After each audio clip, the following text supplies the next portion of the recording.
of the Abuja Hemodialysis Center. To God be the glory. The center is a project executed by notable citizens of the state in partnership with Cure Healthcare Limited of India, which aims at minimizing death caused by renal failure and reduce capital flight through health tourism. 18,000 Nigerians that went to the Indian embassy to look for visa to go to India for medical treatment in the many hospitals that are in India.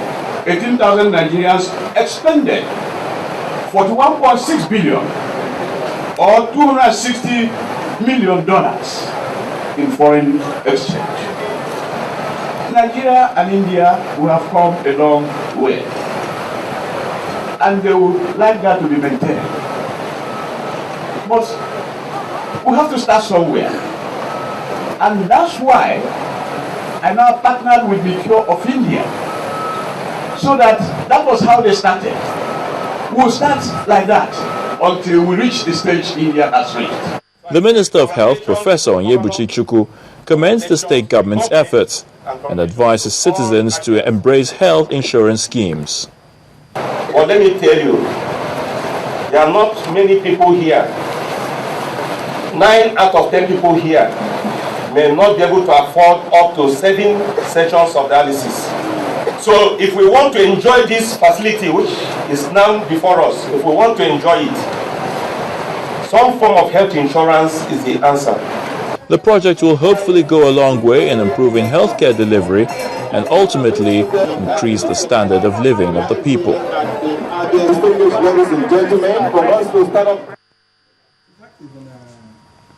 Well, the all-work and no-play scenario may gradually change in Delta State. The government putting finishing touches to the leisure park in Oleri community. Beyond giving the people more breathing space, it will create a lot of jobs for young people. 5,000 jobs. That's what the government of Delta State has its eyes on when this leisure park is done and dusted. So it's only natural for Governor Duagan and his team to be anxious to see how far work has gone. Once the land settles, although they're still going to reinforce the foundation with it, they're going to build the 5-star. The 5-star is only about 2 floors. Keeping the contractor on her toes is just part of the drill to ensure this project becomes a reality soon. It's over 450 acres of land. You have all the big rides, you have the children's section, you have 3-star hotel of 500 rooms, 5-star hotel of 250 rooms. Technologically, it's advised that even after sand filling, you allow the sand to settle for about 2 years sometimes before you can start building. By November, it will not be 2 years yet, but with the technology they have, they can start building even before the sand fully settles. You know, that's why I said I'm happy that they are starting earlier than projected. So I'm happy with the pace of the work that is going on. The next stop is the Nigeria Gas Company in Ovia. Governor Duagan fills the dots between this gas facility and the leisure park. A power plant here that will be gas driven.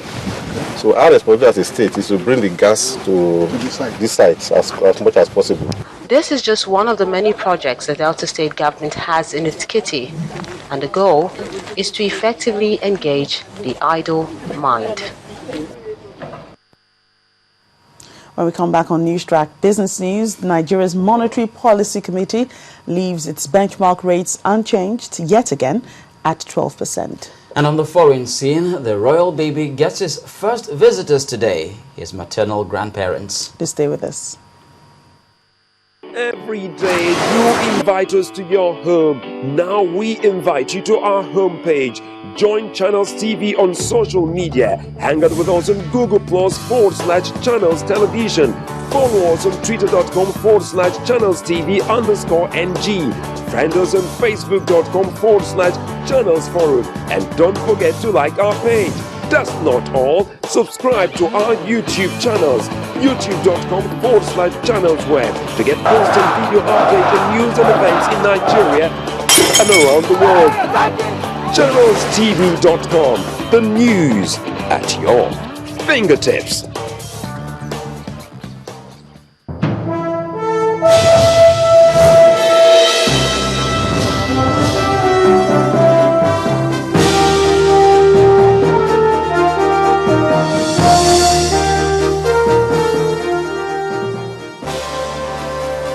Welcome to Business News. Nigeria's Monetary Policy Committee has retained the monetary policy rate at 12%.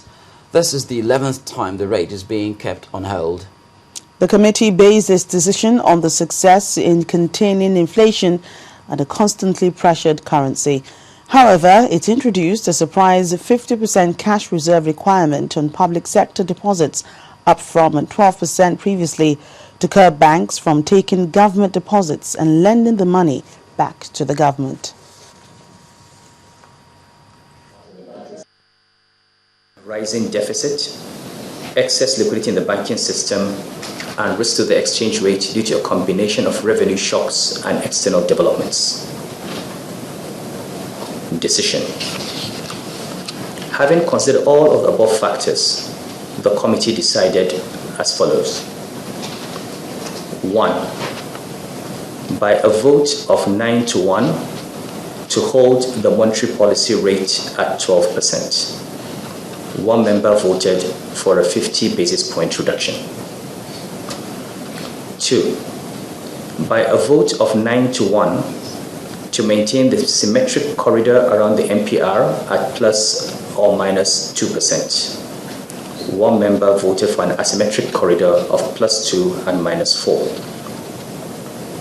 3. By a unanimous vote to retain the CRR at 12%, but 4. By a vote of 9-1 to introduce a 50% cash reserve requirement on public sector deposits. So the 12% remains for private sector deposits. This will apply to all deposits from the federal, state, and local governments on the balance sheet of banks. Thank you.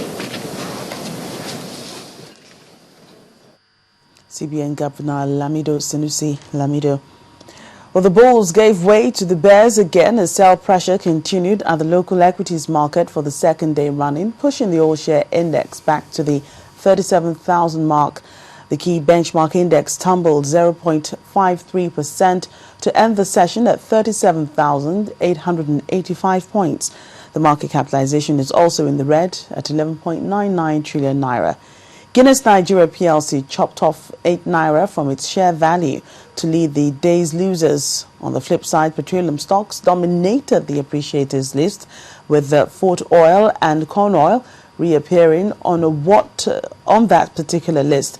Transcorp leads the top volume drivers, churning out 939.63 million units.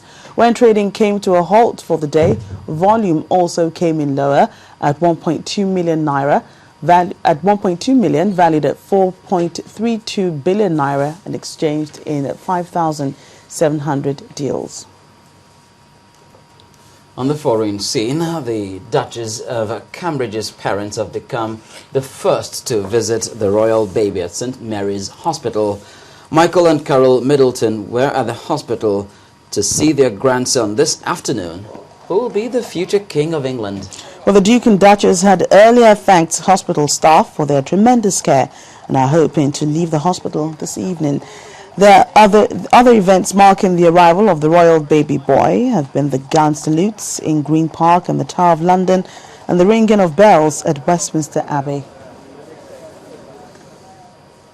Across the Atlantic, top U.S. military officials have revealed what can be described as the United States' reasons for being reluctant to intervene in the Syrian crisis.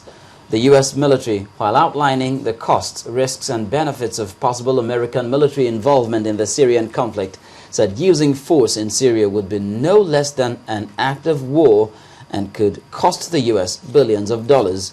Joint Chiefs of Staff Chairman General Martin Dempsey offered 5 military options, including limited strikes and establishing a no-fly zone.